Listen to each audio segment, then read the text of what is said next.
반갑습니다. 오늘도 새벽 돌베개에 나오신 모든 성도님들을 주님의 이름으로 환영합니다. 주의 은혜로 우리 모두가 또 이렇게 하루를 살아가게 되고, 또 오늘 특별히 말라기서 마지막 말씀 또 함께 묵상하게 되는데요. 오늘도 말라기서 말씀 묵상하고 또 이 말씀으로 이 하루도 잘 살아가는 우리 모두가 되기를 바랍니다. 오늘 우리에게 주시는 하나님의 말씀은 말라기 4장 1절로 6절까지의 말씀입니다. 나 만군의 주가 말한다. 용광로의 불길같이 모든 것을 살라버릴 날이 온다. 모든 교만한 자와 악한 일을 하는 자가 지푸라기 같이 다 타버릴 것이다. 그날이 오면 불이 그들을 살라서 그 뿌리와 가지를 남김없이 태울 것이다.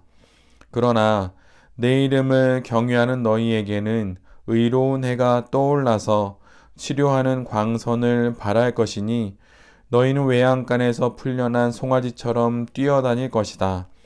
내가 이 일을 이루는 그날에 악한 자들은 너희 발바닥 밑에서 재와 같이 될 것이니 너희가 그들을 짓밟을 것이다. 나 만군의 주가 말한다. 너희는 율법, 곧 율례와 법도를 기억하여라. 그것은 내가 호렙산에서 내 종 모세를 시켜서 온 이스라엘이 지키도록 이른 것이다. 주의 크고 두려운 날이 이르기 전에 내가 너희에게 엘리야 예언자를 보내겠다. 그가 아버지의 마음을 자녀에게로 돌이키고 자녀의 마음을 아버지에게로 돌이킬 것이다. 돌이키지 아니하면 내가 가서 이 땅에 저주를 내리겠다. 아멘. 오늘은 말라기 4장의 말씀을 갖고 반드시 올 그날을 기억해야 합니다. 반드시 올 그날을 기억해야 합니다. 라는 제목으로 함께 하나님 말씀을 나누도록 하겠습니다. 오늘 본문은 말라기의 마지막 장이고 또 구약 성경의 마지막 단락입니다. 이 단락은 이스라엘 백성들의 한 가지 질문에 대한 하나님의 대답으로 전체 내용이 되어 있습니다. 이스라엘이 하나님께 던지는 질문은 악인의 형통과 의인의 고난에 관한 것으로 하나님의 명령을 지키고 만군의 주님 앞에서 죄를 뉘우치고 슬퍼하는 것이 무슨 유익이 있는가라고 하는 그런 질문입니다. 아무리 이 세상 속에서 하나님의 명령을 지키고 또 주 앞에서 죄를 뉘우치고 슬퍼한다 하더라도 의인은 고난을 받고 악인은 형통한 이 세상 속에서 이것이 어떤 의미가 있냐고 하나님께 질문하게 되는데, 이 질문에 대한 하나님의 대답이 바로 오늘 말씀 말라기 4장의 말씀입니다. 이스라엘의 질문에 대해 하나님께서는 한 가지 주제로 답을 하시게 되는데, 그것이 바로 여호와의 날, 주의 날에 관한 말씀으로 답을 해 주십니다. 용광로의 불길같이 모든 것을 살라버릴 그 여호와의 날이 올 것이라고 말씀해 주십니다. 모든 교만한 자와 악행을 일삼는 자들이 바로 그 날에 지푸라기와 같이 불에 타버릴 것이라고, 그렇게 심판의 날이 올 것이라고 하나님께서 말씀하십니다. 뿌리부터 가지까지 악인의 모든 것들이 명명백백하게 드러나 모두 하나님의 심판 앞에 놓이게 될 것을 하나님은 말씀하십니다. 반면에 하나님의 이름을 경외하는 자들은 주님의 날에 의로운 해가 떠올라서 치료하는 광선이 빛을 발하듯이 그렇게 빛날 것이라고 말씀해 주십니다. 그리고 외양간에서 풀려난 송아지가 마음껏 뛰놀듯이 그렇게 활기가 넘칠 것이며 에너지가 넘칠 것이라고 그렇게 말씀해 주십니다. 이전에는 상상하지 못했던 일들이 주의 날에 일어나게 되고, 바로 그 날에 악인과 의인들의 상황이 완전히 뒤집히는 것입니다. 전세가 역전되는 것이지요. 정의의 하나님이 어디에 계시냐며 악한 말로 대적하고 교만한 말을 쏟아내었던 자들은 모두 사라지게 될 것이고, 시대가 악함에도 불구하고 그 시대를 거슬러서 하나님의 뜻을 따르려 했던 이들은 회복이 될 것입니다. 하나님께서 이렇게 대답을 해 주시는 것이지요. 마지막 날, 주의 날은 형통했던 악인들에게는 심판의 날이 되고 고난받던 의인들에게는 구원의 날이 될 것이라고 하는 바로 이 말씀으로 하나님께서 대답을 해주시는 것입니다. 노자 52장에 이런 말씀이 있습니다. 조금은 낯설은 표현인데 견소왈명 수유왈강이라고 하는 그러한 말이 있습니다. 이 말의 뜻은 보이지 않는 것을 보면 이를 일컬어 깨달음이라고 하고 부드러움을 지키면 이를 일컬어 강함이라고 한다라고 하는 뜻입니다. 이 말을 뒤집으면 보이지 않는 것을 보지 못함은 어리석음이고 또한 그것으로 인하여서 부드러움을 지키지 못하면 그것이 곧 약함이라고 하는 것이지요. 성도가 된다는 것은 어떤 의미일까요? 또 무엇일까요? 사실 성도가 된다는 것은 보이는 것을 넘어서 보이지 않는 것을 보는 자가 되었다는 뜻입니다. 악인의 형통을 넘어 하나님의 공의를 보는 자가 되었다는 것이죠. 보이는 현재를 넘어 보이지 않는 하나님과 미래를 볼 수 있는 자가 되었다는 뜻이 바로 성도가 되었다는 뜻입니다. 악인의 형통 앞에서 불평의 입을 닫고 부러운 시선을 거두는 것이 바로 성도가 가져야 할 태도인 것입니다. 믿음이 무엇일까요? 믿음이란 악인의 형통에 아무런 반응을 보이지 않으시는 듯 보이는 하나님의 공의를 신뢰하면서 하나님의 심판과 그분의 처분을 기다리는 것입니다. 악인들의 형통을 보고 낙심이 될 때 바로 그때가 바로 이러한 믿음이 필요한 때인 것이죠. 가장 믿음이 필요한 순간이 바로 이러한 때인 것입니다. 짧게 보면 그들이 형통한 것 같고 심지어 죽음의 순간까지도 평안한 악인들을 보기도 합니다. 그러나 하나님께서 반드시 그들을 심판하실 것이고 의인들을, 성도들을 회복하실 것입니다. 고린도전서 15장 16절로 20절에 이런 말씀이 있습니다.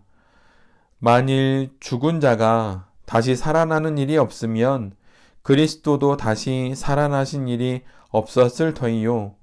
그리스도께서 다시 살아나신 일이 없으면 너희의 믿음도 헛되고 너희가 여전히 죄 가운데 있을 것이요. 또한 그리스도 안에서 잠자는 자도 망하였으리니 만일 그리스도 안에서 우리가 바라는 것이 다만 이 세상의 삶뿐이면 모든 사람 가운데 우리가 더욱 불쌍한 자이니라. 그러나 이제 그리스도께서 죽은 자 가운데서 다시 살아나사 잠자는 자들의 첫 열매가 되셨도다. 이 세상이 끝이 아닙니다. 이 세상이 전부가 아닙니다. 그 이후가 있고 그때에 반드시 하나님의 심판이 있습니다. 결국 모두 예외 없이 하나님의 법정 앞에 서게 될 것입니다. 그러기에 우리의 믿음이 헛되지 않은 것이고 우리의 신앙이 결코 무의미하지 않은 것입니다. 믿음을 갖고 신앙을 갖고 사는 인생은 결코 헛되지 않습니다. 악인들은 반드시 심판을 받을 것이며 하나님을 위해 신앙으로 살아가는 모든 자들은 반드시 복을 받을 것입니다. 그러기에 악인들의 형통을 부러워하지 마십시오. 그것은 부러워할 것이 아닙니다.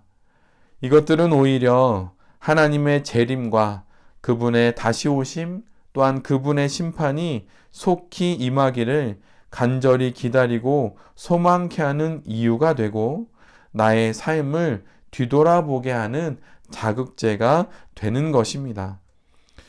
인생을 살아가다 보면 지금껏 교회에서 듣고 보고 배웠던 것과는 사뭇 다른 상황과 경우들을 맞이할 때가 있습니다.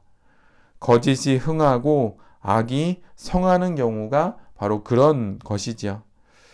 점을 치고 사업을 하는 자들의 사업이 잘 되고 신앙을 갖고 사업하는 이들이 오히려 망하는 경우를 보게 될 때, 또한 신앙을 갖고 살아가는 인생보다 신앙 없이 살아가는 인생들이 무엇인가 좀 더 나은 삶을 사는 것 같아 보일 때, 그때 신앙을 갖고 살아간다는 것이 무의미하게 느껴질 때가 있습니다. 그런데 바로 이때가 믿음이 필요한 순간입니다. 그런데 여기서 말하는 믿음이 필요한 순간이라고 이렇게 말하는 것은 덮어놓고 그냥 믿으라고 말하는 것이 결코 아닙니다. 정신을 똑바로 차리고 더 큰 눈으로 하나님을 바라보고 그 시선으로 지금의 현실을 제대로 바라볼 때 우리가 그 가운데서 하나님을 발견하게 된다는 것입니다. 파스칼이 이런 말을 했습니다. 의심해야 할 때는 의심해야 하고, 확신해야 할 때는 확신하고, 복종해야 할 때는 복종해야 한다. 우리의 신앙이 아무런 생각 없는 그런 신앙이 아니라고 하는 것을 파스칼은 말하고 있는 것입니다. 그러기에 무작정 악인의 형통을 부러워 따라하지 않아야 한다. 이렇게 말하는 것이 아닙니다. 무작정 덮어놓고 말씀이 그러하니 그렇게 생각해야 한다라고 말하는 것도 아닙니다. 정말 의심해보고 확인해보고 따져보고 살펴보라는 것이에요. 그러면 결국 공의의 하나님과 하나님의 법정에 서게 될 바로 그 날을 보게 될 것입니다. 악인의 형통이 정말 내가 보는 것처럼 내가 그렇게 부러워할 형통인지 확인해보고 따져보고 살펴보라고 하는 것입니다. 악인의 형통하는 그 모습을 볼 때마다 오늘 우리에게 주신 이 말씀을 곱씹어 생각해 보십시오. 쉽게 답을 얻거나 모든 문제를 빨리빨리 이러한 것으로 정리할 수는 없을 것입니다. 한 번으로 또한 끝나지도 않을 것입니다. 악인이 형통하는 경우는 우리의 인생 가운데 또 보게 될 것이에요. 그럴 때마다 끈질기게 하나님께 묻고 따져서 한번 확인해 보십시오. 정말 그 악인의 형통이 내가 부러워해야 할 그러한 삶인지 아닌지를 하나님께 기도하면서 물어보라고 하는 것입니다. 그런 질문들 속에서 신앙으로 살아가는 인생만이 정말 형통한 인생이고 그것이 바로 이 생의 삶을 넘어 영원한 영생의 삶까지도 가장 아름다운 삶이 되고 하나님으로부터 복받는 인생이라고 하는 것을 우리 모두가 깨닫게 될 것입니다. 반드시 그날을 우리 모두가 보게 될 것입니다. 그러기에 그날을 아는 자로, 그날을 기다리는 자로 이 하루도 잘 살아가는 우리 모두가 될 수 있기를 간절히 기도합니다. 새벽 돌베개의 모든 성도님들과 또 이 말씀을 전하는 제 자신이 반드시 올 그날을 기억하면서 하나님의 말씀을 따라 하나님의 율법을 따라 이 땅 가운데 거룩한 성도로 잘 살아갈 수 있게 되기를 간절히 기도드립니다. 아멘. 기도하겠습니다. 주님, 주의 날은 반드시 올 것입니다. 그날이 오면 악인은 망하고 의인은 흥할 것입니다. 전세는 뒤집힐 것이요, 상황은 완전히 뒤바뀔 것입니다. 그러기에 악인의 형통을 부러워하지 않겠습니다. 또한 의인의 고통에 당황하지 않겠습니다. 주의 날을 바라보며 힘내어서 하나님의 뜻을 쫓아 우리에게 주신 이 인생을 잘 살아가는 우리 모두가 되게 하여 주시옵소서. 주님, 우리 모두를 또한 이 나라를 인도하여 주시옵소서. 이 모든 말씀 예수 그리스도의 이름으로 기도드립니다. 아멘.